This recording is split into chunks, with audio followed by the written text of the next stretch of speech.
Bismillah. Assalamualaikum warahmatullahi wabarakatuh.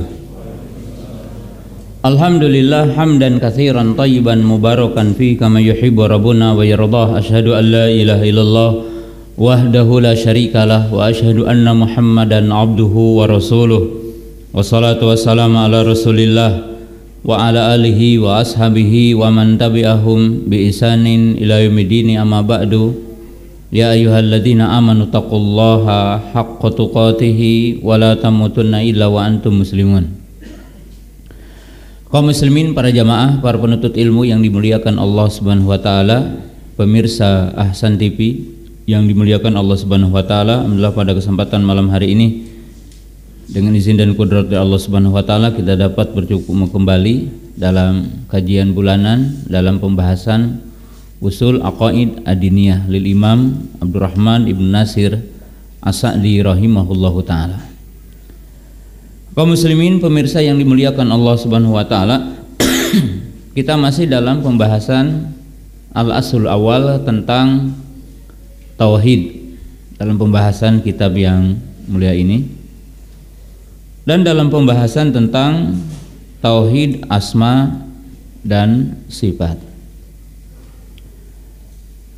Di pertemuan yang telah lalu kita telah menjelaskan bahwa iman kepada nama-nama Allah tidak dikatakan sempurna, sehingga kita mengimani tiga hal, yaitu iman sebagai nama, dan iman sebagai sifat, dan iman sebagai konsekuensi dari sifat itu. Seperti kita telah jelaskan, nama Al-Khaliq, menetapkan nama Al-Khaliq ismun min asma'illah. Kemudian kita menetapkan Al-Khalqu, sifat Al-Khalq, Allah sebagai pencipta, dan menetapkan konsekuensi dari nama itu bahwa Allah mencipta, menunjukkan kepada perbuatan Allah. Yahluku mayyasha, Allah mencipta apa yang Allah kehendaki. Dan kita telah menjelaskan kaidah ahli sunnah bahwa setiap nama menunjukkan kepada sifat, tapi tidak setiap sifat menunjukkan kepada nama. Nah, kita akan teruskan bagian yang disebutkan oleh muallif di cetakan yang saya di nomor halaman 10 ya. Qala al-muallif rahimahullahu taala wa dakhala fi dzalika isbatu uluwihi ala khalqihi wastiwaihi ala arsyihi wa nuzulihi kulailatin ila samai dunya ala wajhil laiki bi jalalihi wa 'azamatihi. Nah, ini yang kita akan bahas di sini. Syekh Abdurrahman Ibn Nasir As-Sa'di berkata, masuk pada iman nama dan sifat Allah, artinya iman kepada nama-nama dan sifat Allah, lebih khususnya iman kepada sifat, yaitu menetapkan sifat ulu, yaitu isbatu uluwillahi ala khalqihi, bahwa Allah itu tinggi di atas seluruh makhluknya. Jadi di sini menetapkan sifat ulu. Wastiwaihi ala arsyihi, dan menetapkan sifat istiwa, istiwa di atas arash. Jadi istiwa di atas arashnya. Wa nuzulihi, yaitu sifat nuzul, fi kulli lailatin ila sama'i dunya, setiap malam ke langit bumi, yang dipahami sesuai dengan keagungan Allah, kemuliaan Allah.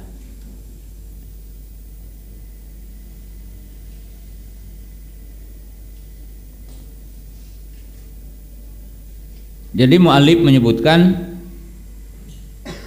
di antara sifat yang wajib kita imani dari sifat Allah ada 3 sifat yang disebutkan di sini, bukan hanya 3. Di antara sifat-sifat Allah yang wajib kita imani ada 3, yaitu sifat ulu, sifat istiwa, dan sifat nuzul. Sifat ulu, sifat istiwa, dan sifat nuzul.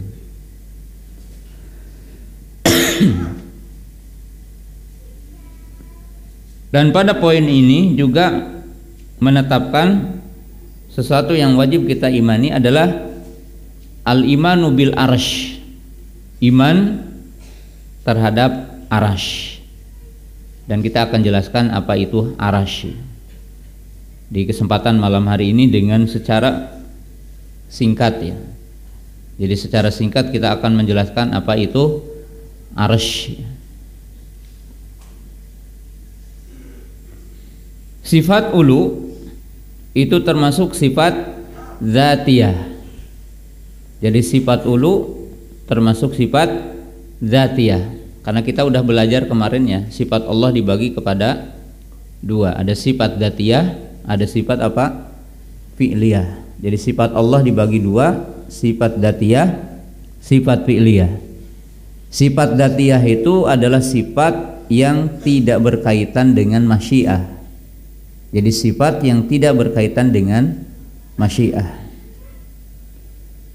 Kalau sifat fi'liyah adalah sifat yang berkaitan dengan masyiah Allah, yaitu masya Allah kana wa malam yasha lam yakun.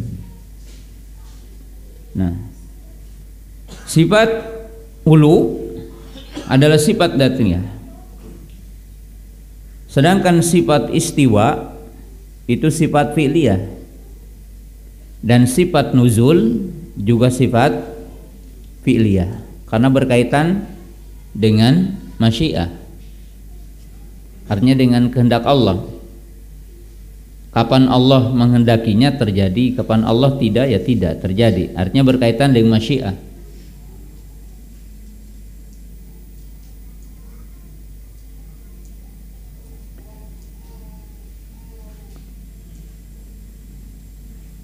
Sifat ulu atau dikatakan oleh kita uluwillah, Allah itu tinggi. Dan uluwillahi ta'ala tanqasimu ila salasati anwa. Jadi tingginya Allah itu dibagi 3. Yang pertama uluwus sifat. Uluwus sifat.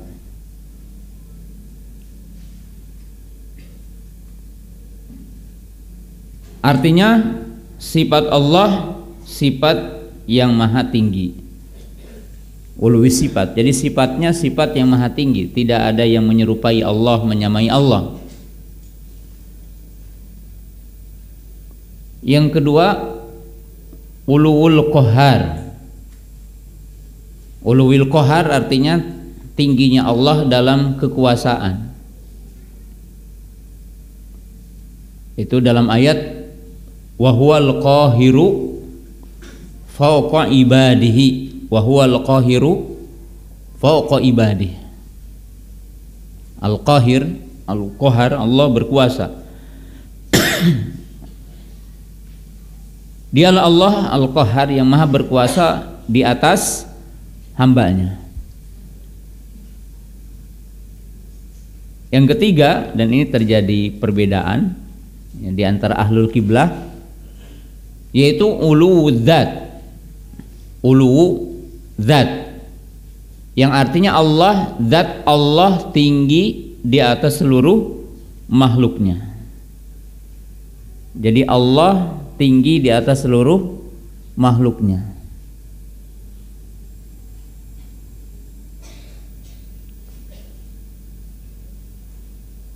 Dalam arti di sini Allah tidak dikatakan di mana-mana gitu ya. Tapi Allah tinggi di atas seluruh makhluknya. Bainun an khalqihi, bahwa Allah Ta'ala tinggi di atas seluruh makhluknya. Allah meliputi makhluknya dan tidak ada makhluk yang meliputi Allah.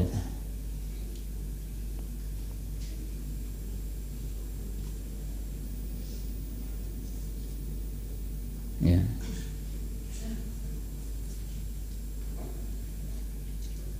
Nah, kemudian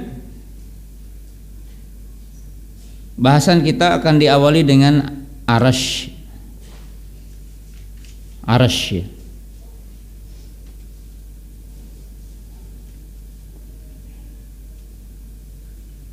Arasy adalah makhluk min makhluqatillah. Wa anna Allah ta'ala khalaqa al-arsya. Arasy adalah makhluk di antara makhluk Allah. Kata Imam Tahawi, al-arsyu haqqun wal kursi haqqun. Jadi Imam Tahawi mengatakan arasy adalah hak dan kursi adalah hak. Artinya benar adanya, hak adanya.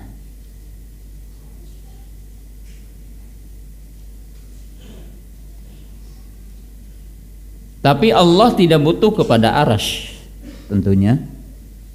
Oleh sebab itu Imam Tahawi mengatakan wa huwa mustagnin anil arsy wa madunahu muhitun bi kulli syai'in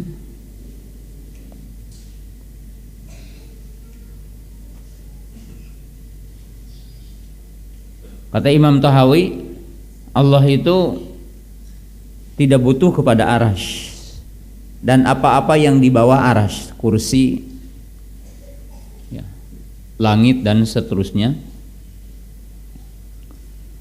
Dan Allah Ta'ala meliputi kepada segala sesuatu. Allah Ta'ala tinggi di atas seluruh makhluknya.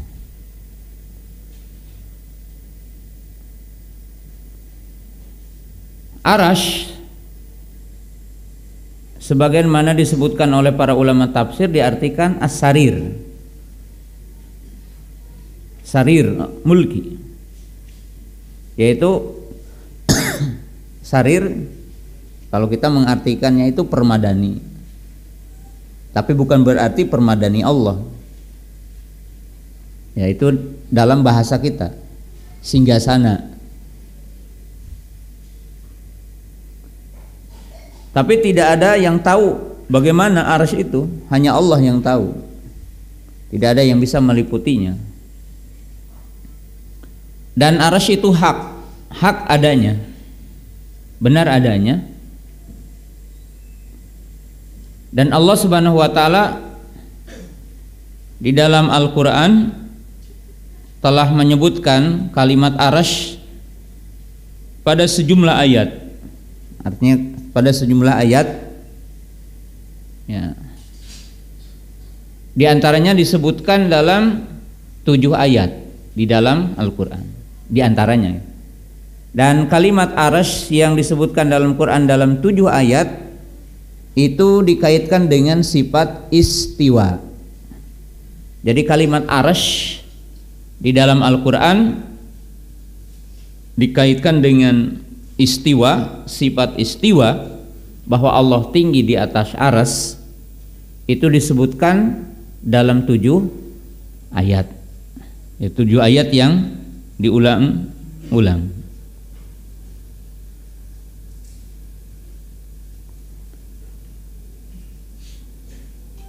Pada 6 ayat dengan redaksi tsummastawa alal arsy.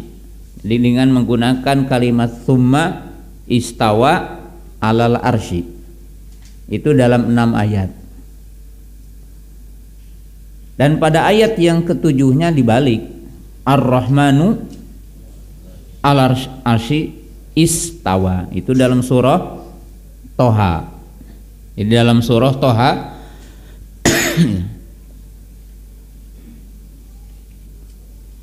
pada ayat yang kelima, ya. Tapi kalimat istawa alal arsy diulangi dalam 6 ayat. Itu surah Al-A'raf ayat 54, surah Yunus ayat 3, surah Ar-Ra'd ayat 2, surah Al-Furqan ayat 59, surah Sajdah ayat 4, dan surah Al-Hadid ayat 4. Itu kalimat istiwa alal arsy. Tapi dalam Quran banyak kalimat arsy disebutkan, dan bukan makomnya untuk disebutkan malam ini ya, karena waktu yang kita miliki tidak banyak ya. Tapi Allah Subhanahu wa taala mensifati arsy dalam Quran dengan 3 sifat. Jadi dengan 3 sifat, yaitu Arsyul Azim, Arsyul Karim, Arsyul Majid.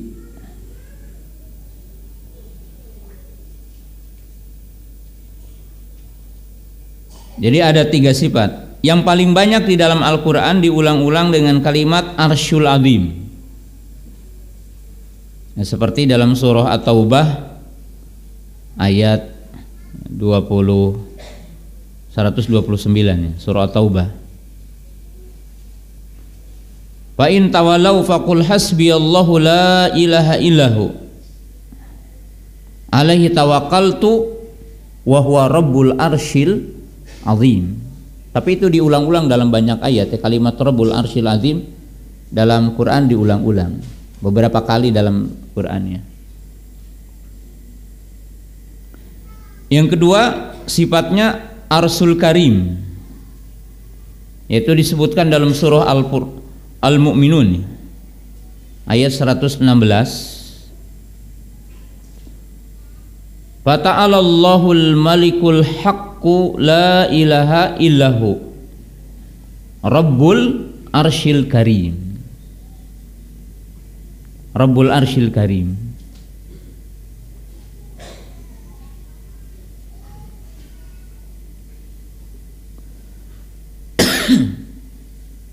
Kemudian yang ketiga adalah Al-Majid, Dzul Arsyil Majid, surah Al-Buruj ya. Wa huwal ghafurul wadud Dzul Arsyil Majid. Nah, Allah Subhanahu wa taala mensifati arsy dengan 3 sifat tadi. Sifat yang pertama disebutkan Dzul Arsyil Azim, menunjukkan bahwa arsy itu makhluk Allah yang paling besar dari seluruh makhluk Allah. Jadi arsy itu makhluk Allah yang paling besar, makhluk Allah yang paling agung. Ya, digambarkan ya dalam hadis tentang keagungan arsy itu, arsy dengan kursi, kemudian kursi dengan bawahnya lagi, itu bagaikan kelereng yang dilempar di pelataran atau padang Sahara gitu ya. Itu arsy dengan kursi dengan arsy. Jadi kursi itu makhluk yang besar dibandingkan dengan makhluk-makhluk yang lainnya. Tapi kursi dengan arsy itu bagaikan kalau kita melempar kelereng, itu bundaran kelereng dengan bundaran bumi ini. Itu mimbabil misal, misal tentang keagungan, dan tidak ada yang bisa membayangkan, meliputi tentang agungnya arsy. Kemudian disifati dengan Arsyul Karim. Arsy ini kubah, digambarkan di atas surga gitu kan, surga, dan kubahnya surga. Digambarkan bahwa Arsy ini indah gitu. Arsy itu apa? Indah. Tapi kita tidak boleh untuk menggambarkan tentang indahnya karena memang tidak disebutkan perinciannya dalam Quran ataupun dalam hadis. Tapi digambarkan Al-Karim. Ya, kalau kita menggambarkan wajah yang karom, ya wajahnya putih bersih, gitu kan? Maka demikian juga Arsy. Kemudian Al-Majid, Al-Majid bimana dukuwah, artinya satu makhluk yang kuat, ya, digambarkan kalau bangunan yang kokoh gitu, kokoh, agung, dan itu adalah Arsy. Yang mana Arsy ini ada yang memikulnya, yaitu para malaikat. Jadi para malaikat. Dan Arsy ini selain makhluk yang paling agung, kemudian Nabi SAW juga mengatakan luas. Artinya kalau dikatakan tempat yang paling luas dari sisi luasnya, kemudian tingginya paling tinggi, kemudian paling berat.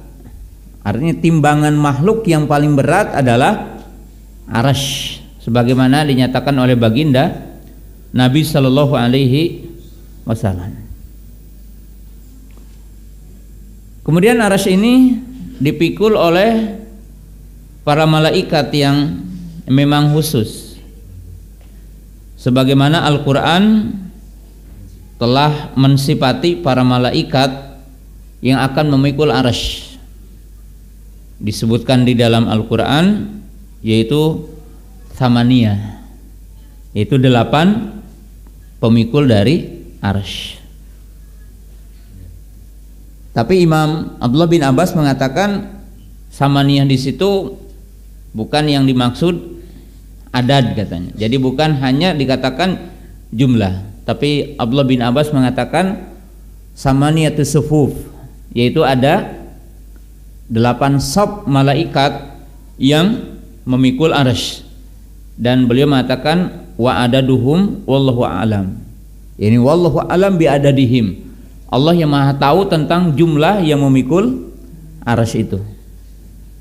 Ya. Dan para malaikat yang memikul Arsy itu mereka bertasbih, memuji Allah. Jadi selalu memuji Allah,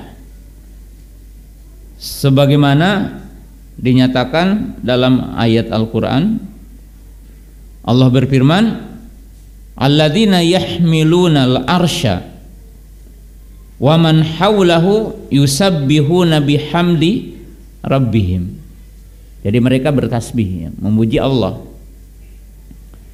Kemudian mereka beristighfar untuk orang-orang beriman. Jadi para malaikat yang berada di atas, yang mereka memikul Arsy, itu meminta kepada Allah magfirah untuk orang-orang beriman.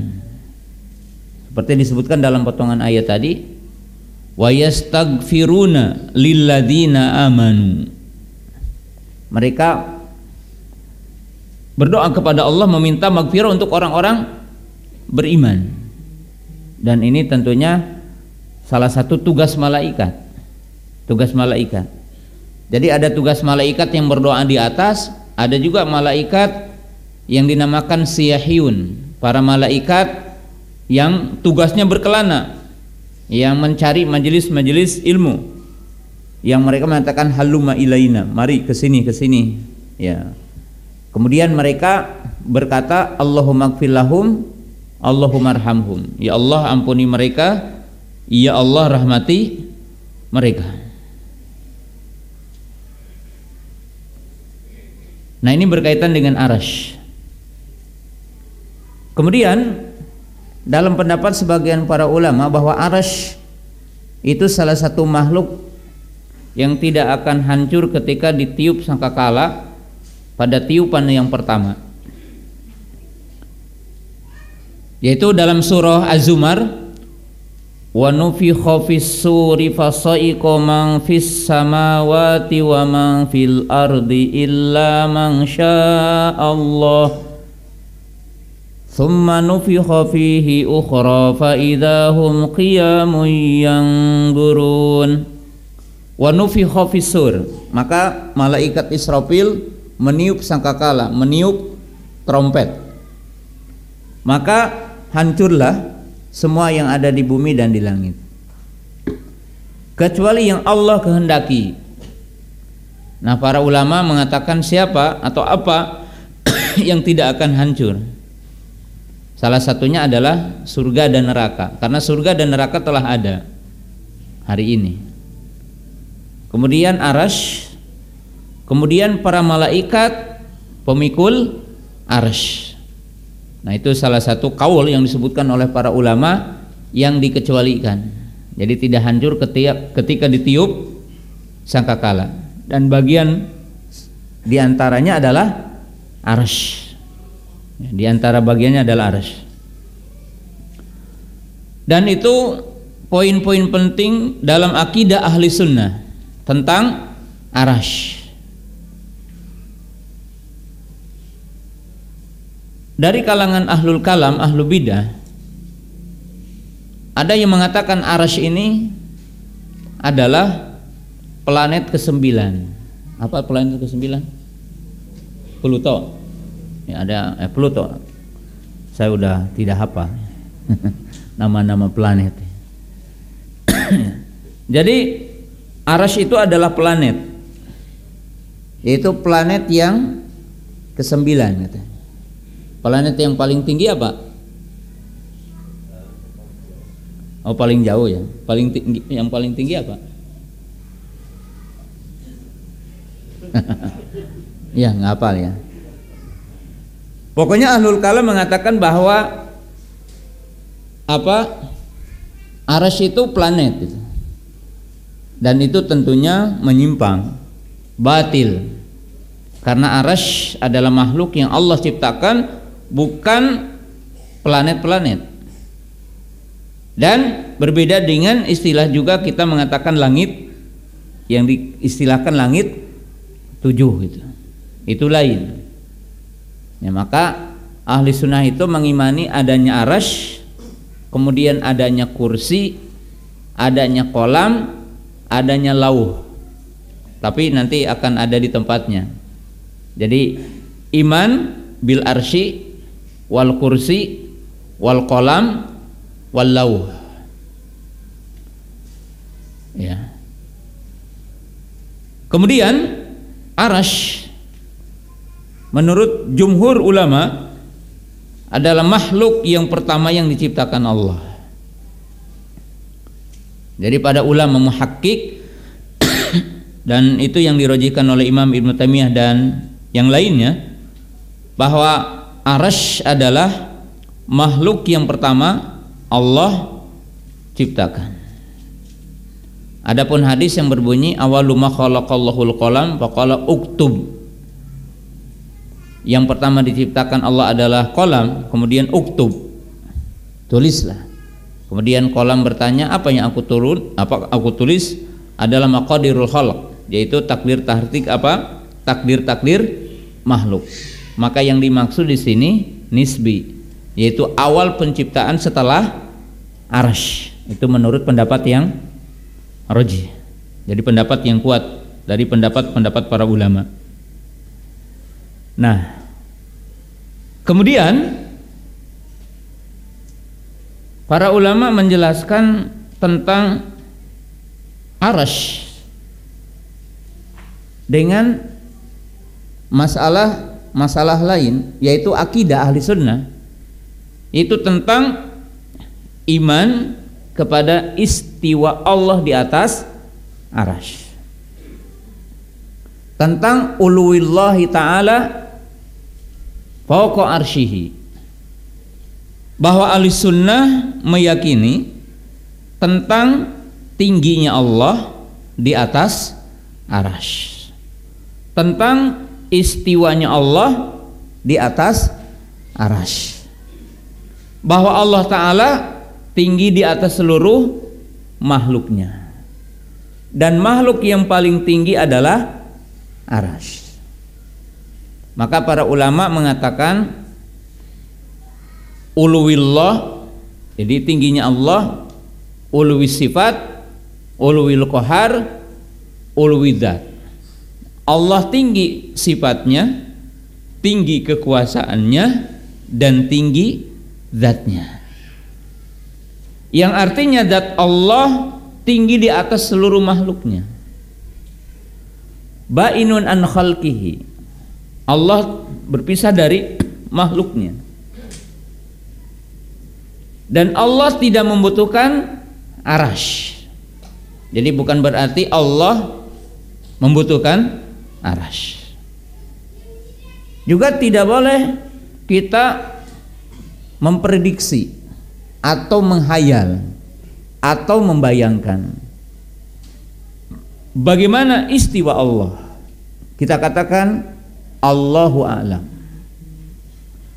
Tapi iman kepada makna dari istiwa, karena istiwa dalam makna lughah Arabiyah itu maknanya apa?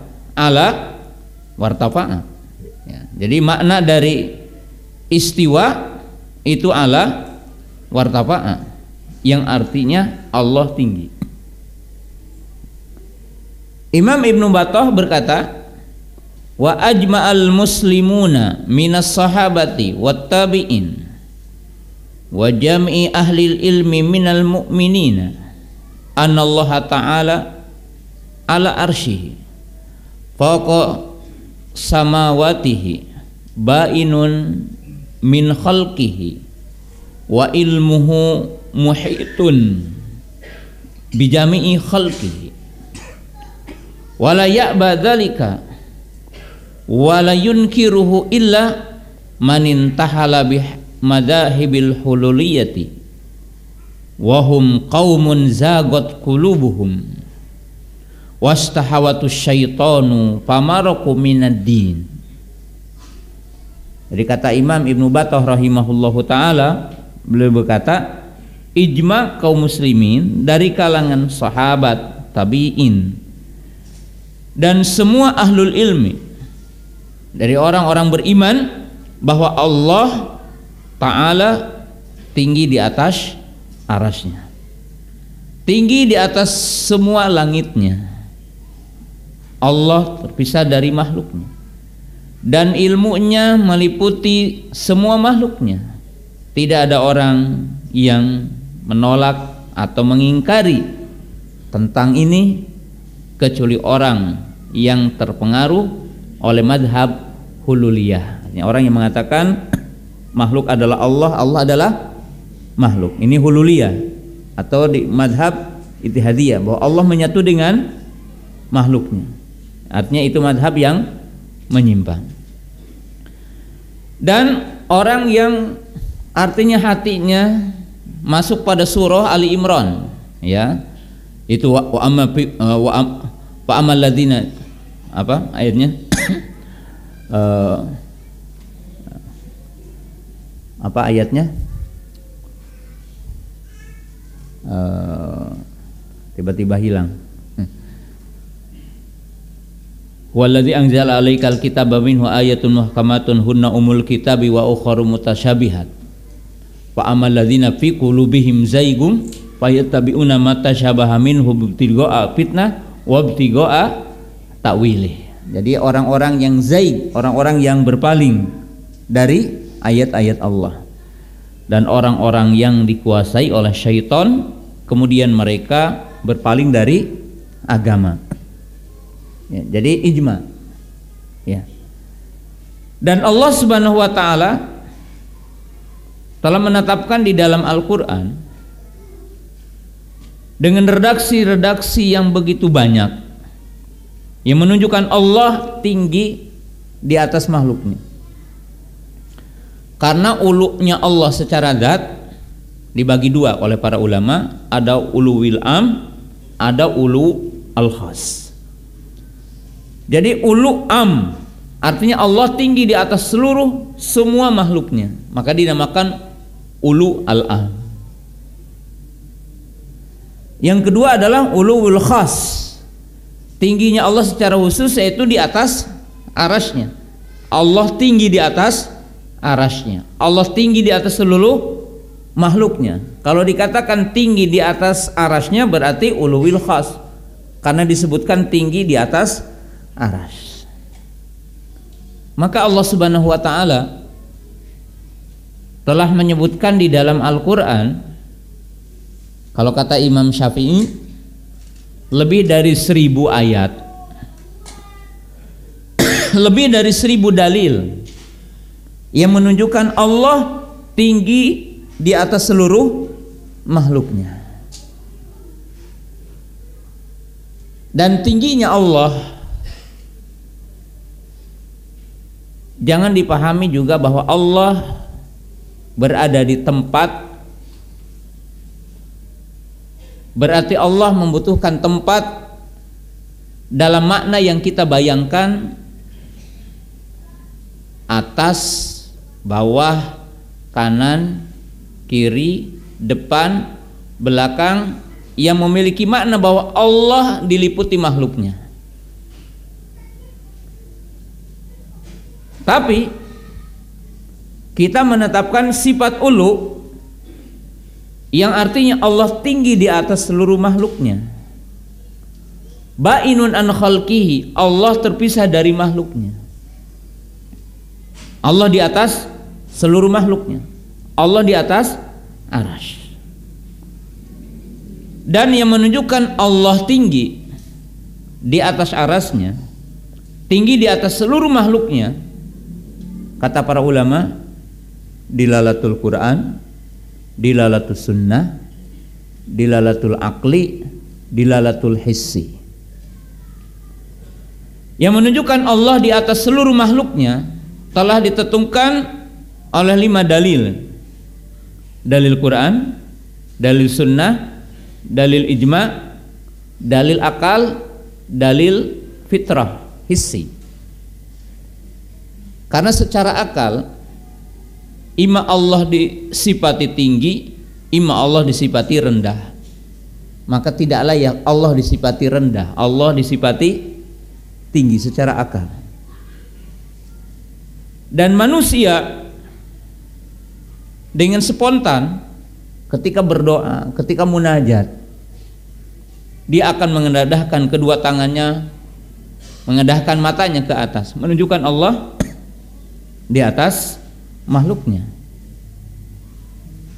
Bahkan dalam hadis yang diriwayatkan oleh para ulama tentang kisah Nabi Sulaiman beristisqa, lalu berjalan Nabi Sulaiman lalu melihat semut-semut yarfa'u qawaimahum ila sama.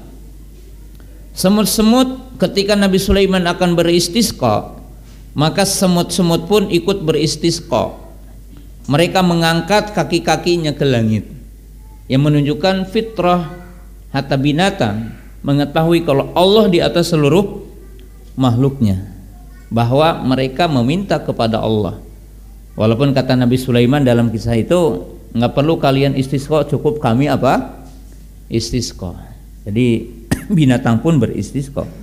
Karena itu dalam kisah Nabi Sulaiman alaihi salam, sebagaimana Allah mengabadikan dalam Quran tentang kisah Nabi Sulaiman, wa husyira li Sulaimana junuduhu minal jinni wat tayri fahum yuzaun hatta idza ataw ala wadin namli qalat namlatu ya ayuhan namlul khulu masakinakum la yahtimanakum Sulaiman wa junuduhu walahum la yash'urun. Jadi semut-semut paham kepada bahasa Nabi Sulaiman dan Sulaiman paham kepada bahasa semut, ya, di mana semut-semut mereka langsung masuk ke sarang-sarangnya ketika Nabi Sulaiman dengan bala tentaranya berjalan. Jadi itu menunjukkan bahwa secara fitrah makhluk meyakini Allah tinggi di atas makhluknya, karena semut-semut saja mengangkat kaki-kaki mereka berdoa meminta kepada Allah. Nah, kemudian Al-Quran telah berargumentasi dengan dalil-dalil yang begitu banyak yang menunjukkan Allah tinggi di atas makhluknya. Pertama, Allah menggunakan redaksi dalam Quran dengan kalimat istawa. Jadi dengan kalimat istawa. Dan kalimat istawa yang diidhofatkan kepada Allah dalam Quran itu disebutkan dalam 9 ayat kalimat istawa.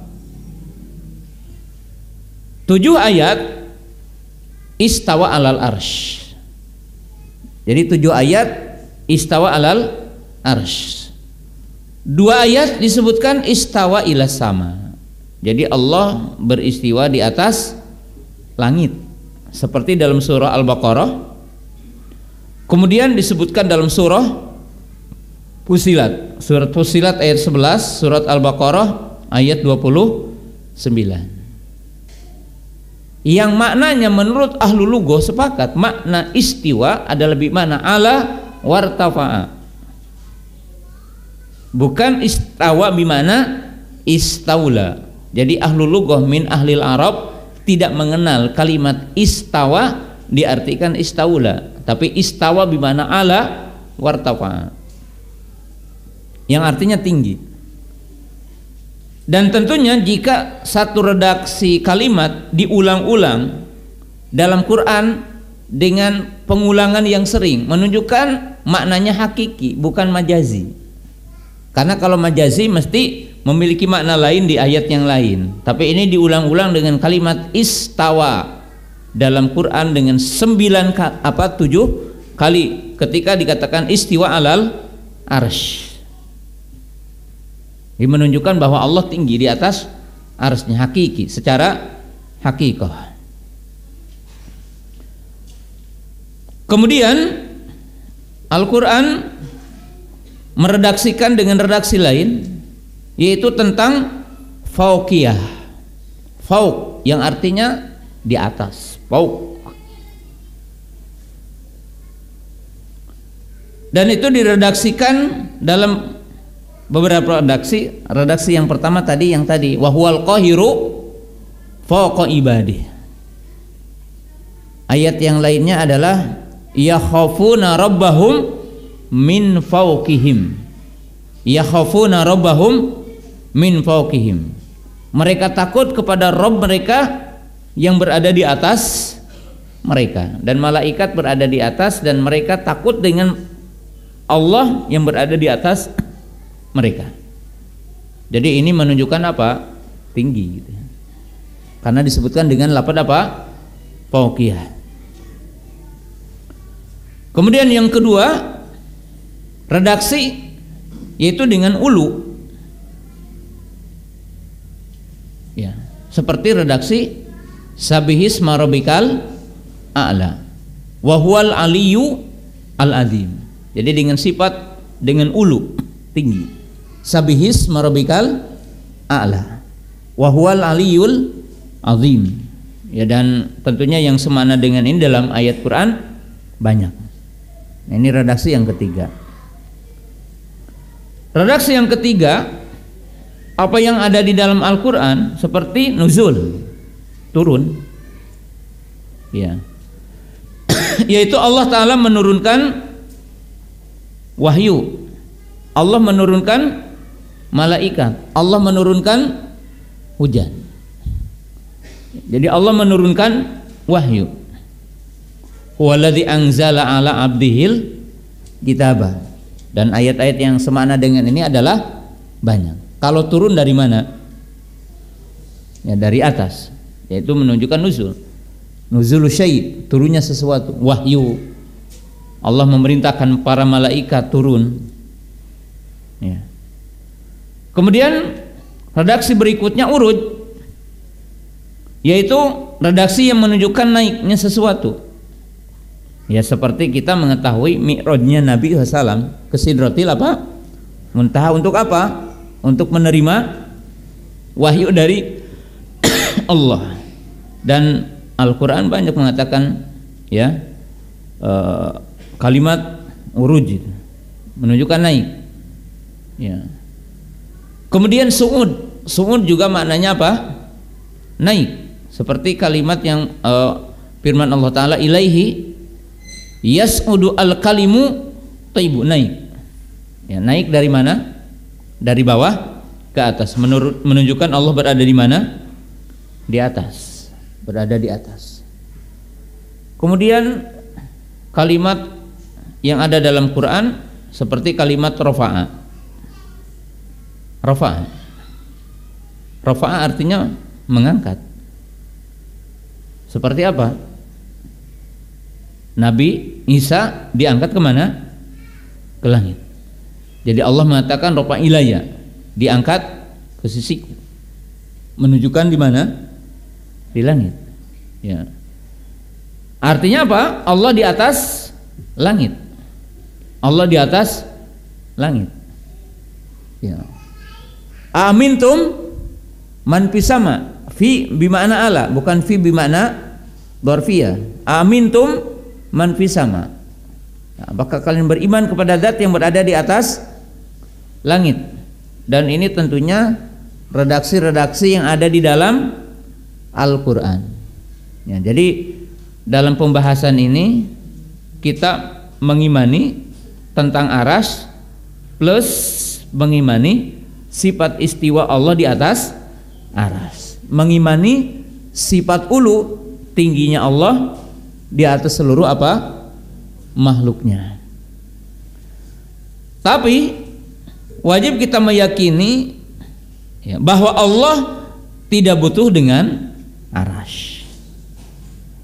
Bukan berarti Allah dipikul oleh arsy, dan bukan berarti bahwa arsy memikul Allah.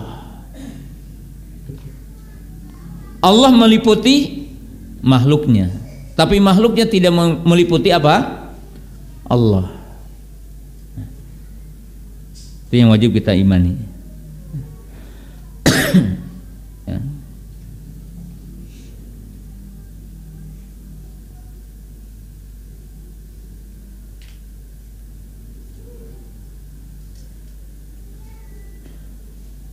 Kemudian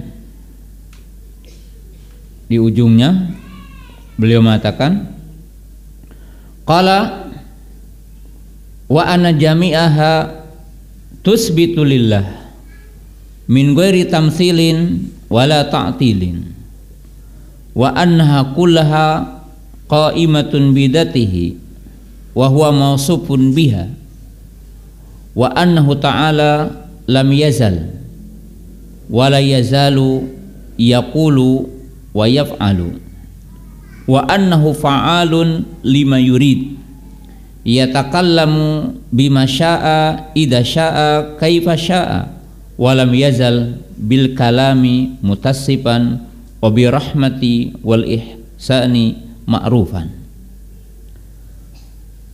Kemudian Syekh rahimahullahu taala berkata di bagian akhir sedikit berkaitan tentang asma dan sifat.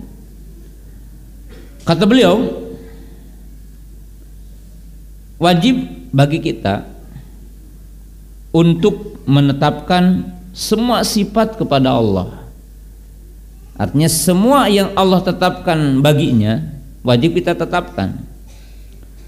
Semua yang ditetapkan oleh baginda Nabi Sallallahu Alaihi Wasallam kita tetapkan.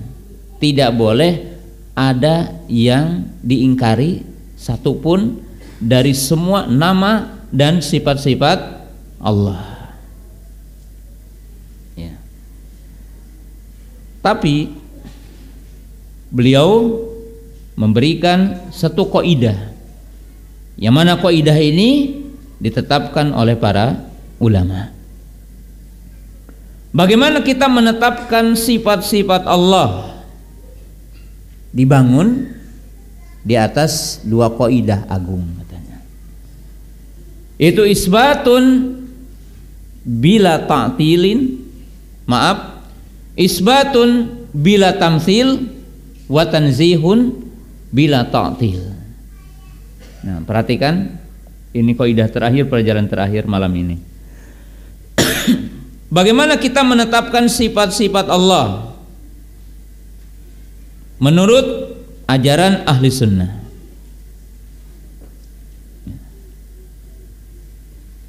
Pertama, wajib menetapkan semua yang ditetapkan Allah dan Rasulnya. Jadi satu, wajib kita menetapkan semua yang ditetapkan Allah dan Rasulnya.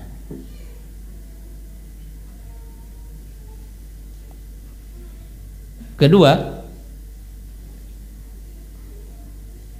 wajib kita menetapkan semua sifat yang sempurna bagi Allah. Wajib kita untuk menetapkan semua sifat yang sempurna bagi Allah dan menafikan atau meniadakan semua sifat yang kurang bagi Allah, yaitu isbatun sifatil kamal wa tanzihun sifatin naqas. Jadi wajib kita menetapkan semua sifat yang sempurna bagi Allah dan wajib bagi kita untuk menafikan, meniadakan semua sifat yang kurang bagi Allah. Ya, sifat kamal itu seperti tadi, sifat hayat, sifat ilmu, sifat basar, sifat sam'u, sifat rahmah, sifat maghfirah dan semuanya. Sifat nakas, sifat yang kurang, yang itu tidak boleh ditetapkan bagi Allah, kal maut, kal walad, ya, kal ajaz, kan naum, kasina.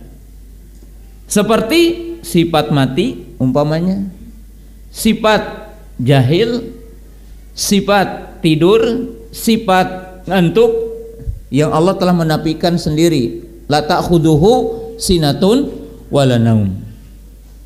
Lam yalid walam yulad.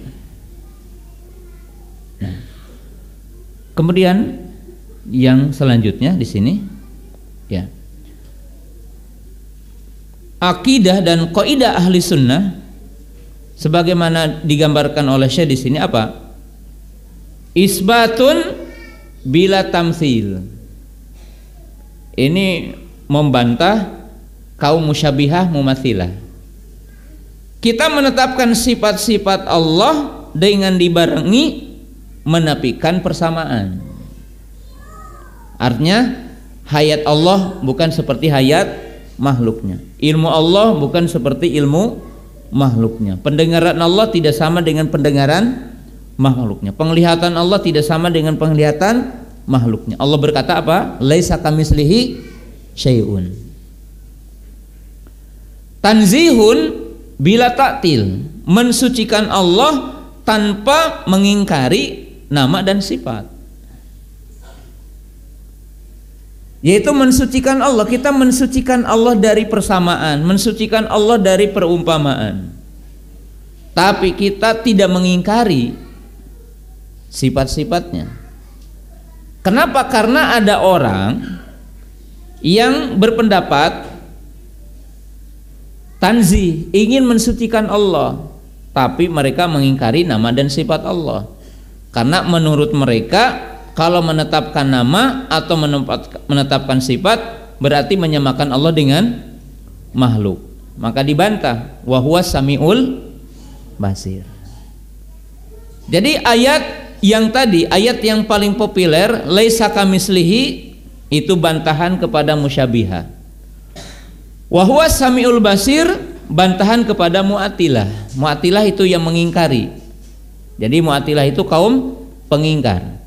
Maka ahli sunnah pertengahan, isbatun bila tamthil, tanzihun bila ta'til. Maka Syekh menggambarkan wa anna jami'aha nuthbitul lillah min ghairi tamthilin wala ta'tilin wa annahu kulluha qa'imatun bidatihi. Jadi artinya di sini ketika beliau mengatakan wa annaha kulluha qaimun bidatihi, yang menunjukkan bahwa sifat bukan makhluk.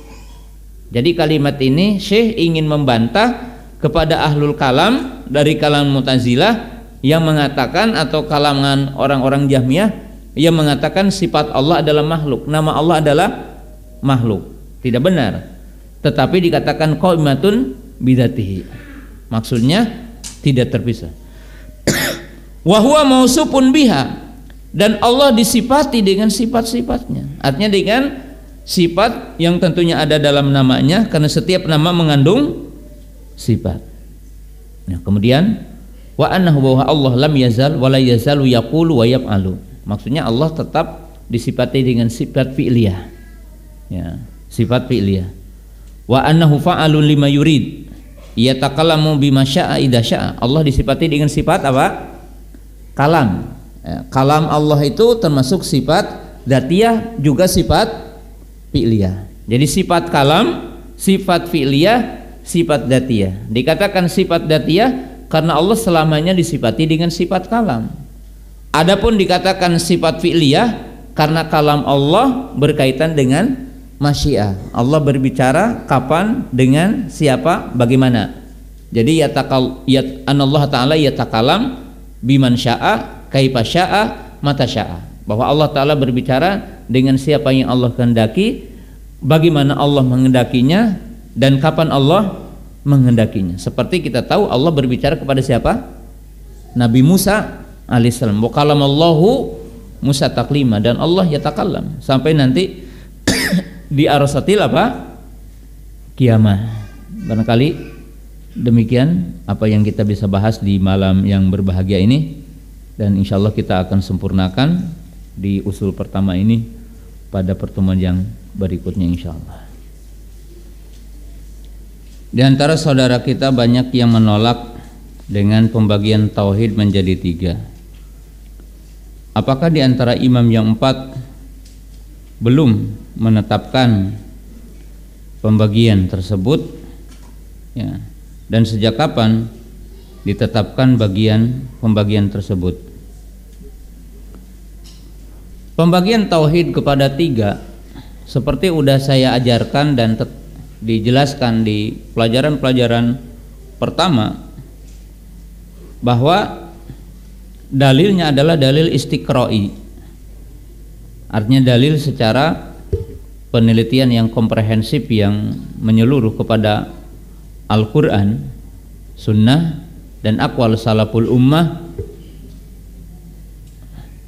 Ya, dalil-dalil Quran menunjukkan itu, ya, bahwa Allah membedakan hakikat tauhid rububiyah, uluhiyah, dan asma dan sifat, seperti surah Al-Fatihah, ayat kursi, surah Al-Kafirun, surah Al-Ikhlas, dan ayat-ayat yang lainnya.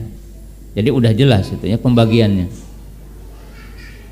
Kemudian dari sisi yang lain, apakah para ulama terdahulu telah membahas tentang pembagian tauhid kepada 3 atau enggak?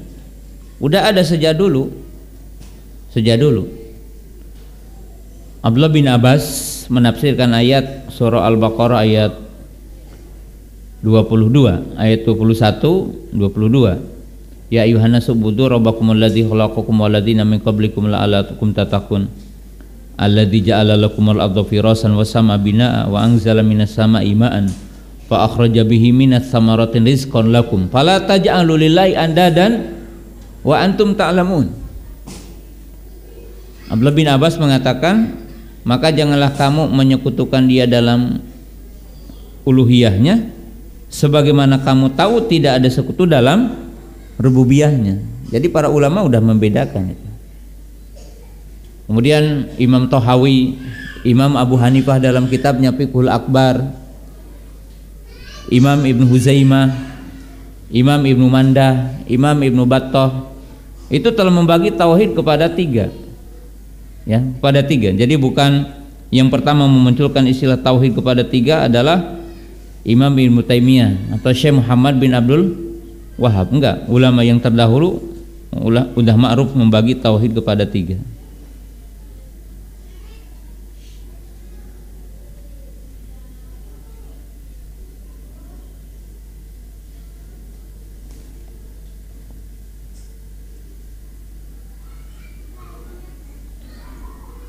Boleh kamu artikan istiwa dengan bersemayam? Wallahu alam, tidak diartikan bersemayam. Bersemayam dalam bahasa Indonesia apa artinya? Ya. Yang lebih tepat seperti redaksi maknanya, Allah tinggi di atas arasnya. Ya, tidak diartikan bersemayam. Wallahu alam.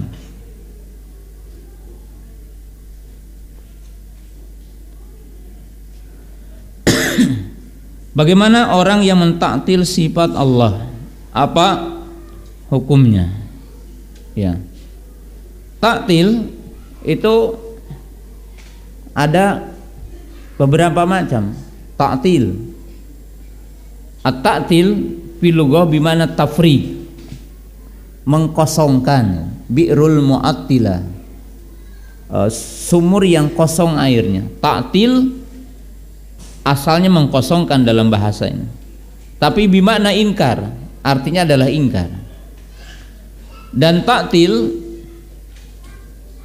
yang konsekuensinya adalah tahrif atau takwil batil, itu ada beberapa tingkatan. Kalau taktil kulli, mengingkari secara total, mengatakan Allah ada tapi tidak bernama dan tidak bersifat, atau mengatakan bahwa nama dan sifat Allah adalah makhluk, bahwa kafirun ridatun an dinil Islam. Jadi kalau yang mengingkari itu semuanya kafir ya.